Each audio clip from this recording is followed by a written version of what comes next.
Welcome to my channel. আবারও নতুন একটা চিকেনের রেসিপি নিয়ে হাজির হলাম। আজকে একটু অন্যরকম করে একটু অন্য স্বাদে আমি চিকেন রান্না করে দেখাবো। এর আগেও আমি অনেকগুলোই চিকেনের রেসিপি আমার চ্যানেলে দিয়েছি, তো আজকে ভাবলাম আবারও একটা নতুন রেসিপি আমি শেয়ার করি। তো তার জন্য আমি নিয়েছিলাম, ওখানে চিকেন ছিল, ডেলি কাট কেটে নেওয়া হয়েছিল। এখানে নিয়েছি আদা রসুন থেতো করে নিয়েছি, চেরা কাঁচা লঙ্কা, কুচনো পেঁয়াজ, হলুদ গুঁড়ো, লঙ্কা গুঁড়ো, একটা পাতিলেবুর রস বের করে নিয়েছি, আর নিচে স্বাদমতো নুন। খুব কম মশলায় রান্না হচ্ছে। এবার আমি চিকেনটাকে ফার্স্টে সেদ্ধ করে নেব। তার জন্য জল গরম করে নিয়েছি। এবার চিকেনগুলো দিয়ে দিলাম। চিকেনগুলো যতক্ষণ সেদ্ধ হচ্ছে তার আগে বলি, আমার রেসিপিটা যদি ভালো লাগে অবশ্যই লাইক করবেন, কমেন্ট বক্সে জানাবেন। আরও নতুন নতুন রেসিপি পেতে ও আমার চ্যানেলটিকে এগিয়ে নিয়ে যাওয়ার জন্য প্লিজ সাবস্ক্রাইব করবেন ও পাশে থাকা বেল আইকনটা অবশ্যই ক্লিক করবেন, তাহলে সমস্ত রান্নার আপডেট আপনি সবার আগে পাবেন।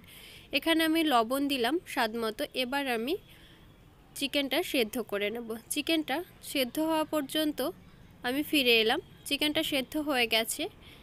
এবার আমি চিকেনটা তুলে নিচ্ছি একটা একটা করে। চিকেনের জলটা কিন্তু আমি ফেলবো না, এই জলটা দিয়েই আমি বাকি রান্নাটা করব। জল থেকে আলাদা করে নিলাম। এবার ওই যে পাতিলেবুর রসটা আমি দেখিয়েছিলাম সেটা আমি এতে দিয়ে দিলাম। দিয়ে দেওয়ার পর ভালো করে মাখিয়ে আমি 10 মিনিট মতো রেখে দিলাম। 10 মিনিট পরে আমি ফিরে এলাম। কড়াইয়ে তেল গরম করলাম, তারপর চেরা কাঁচা লঙ্কাটা ও কুচনো পেঁয়াজ দিয়ে দিলাম। হালকা ব্রাউন করে ভেজে নেব। তারপরে আমি হালকা ব্রাউন করে ভেজে নিলাম। এবার আমি আদা রসুন পেস্টটা দিয়ে দিলাম। এখানে পেস্ট করিনি, থেতো করে নিয়েছিলাম। একটু ভেজে নিলাম, তারপরে সেদ্ধ করে রাখা চিকেনগুলো দিয়ে দিলাম। চিকেনগুলো আমি ভালো করে নাড়াচাড়া করে নেব।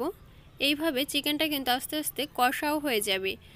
একটু নাড়াচাড়া করে নিলাম প্রায় 4 থেকে 5 মিনিট মতো। এবার এক এক করে মশলাগুলো দিয়ে দিচ্ছি। দিয়ে দিলাম হলুদ গুঁড়ো আর স্বাদমতো লঙ্কা গুঁড়ো, স্বাদমতো নুন।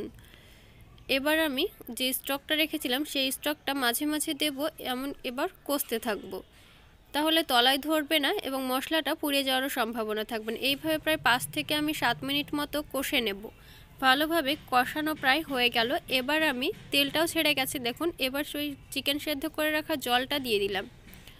জলটা ফুটলেই কিন্তু রান্নাটা প্রায় হয়ে যাবে। রান্নাটা প্রায় হয়ে গেল, ফুটে গেছে। এবার পরিবেশন করে ফিরে আসছি। তৈরি হয়ে গেল চিকেন দম বা চিকেন কারি। আশা করি ভিডিওটা ভালো লাগবে। পুরো ভিডিওটা দেখার জন্য ধন্যবাদ।